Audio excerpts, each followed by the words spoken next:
గగన్కి తన మీద కోపం పోవాలని చెప్పి భూమి గుడికి వచ్చి అమ్మవారి పూజ చేస్తూ ఉంటుంది. మరోవైపు అదే గుడికి తార తన అన్నయ్యతో కలిసి వస్తుంది.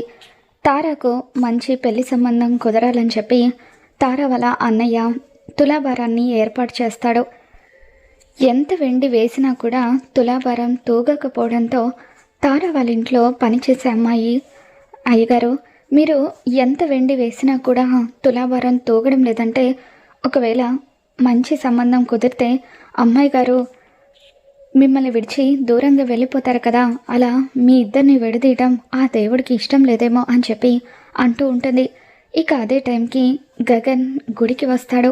ఎవరి కోసమో వెతుకుతూ ఉంటాడు. అలా గగన్ని చూడగానే తార మనసు పారేసుకుంటుంది. అలా గగన్ని తదేకంగా చూస్తూ మురిసిపోతూ ఉంటుంది. ఎప్పుడైతే తార గగన్ని చూస్తుందో అప్పుడు తులాభారం తూగుతూ ఉంటుంది.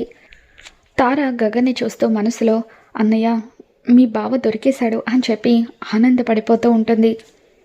ఎప్పుడైతే భూమి పూజ చేస్తూ ఉంటుందో భూమి తలలో పెట్టుకున్న గులాబీ పువ్వు రేకు ఎగిరొచ్చి తార కూర్చున్న తూకంలో పడిపోతుంది. ఇక అప్పుడు మళ్ళీ తులాభారం కిందకి వచ్చేస్తూ ఉంటుంది.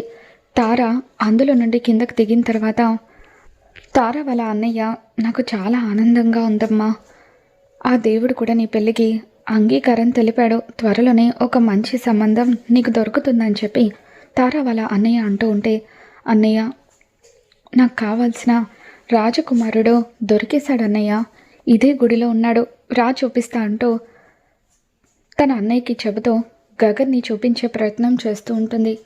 మరోవైపు భూమి గగన్కి దగ్గర అవ్వడం కోసం ఎంతో నిష్టగా పూజలు చేస్తూ ఉంటుంది.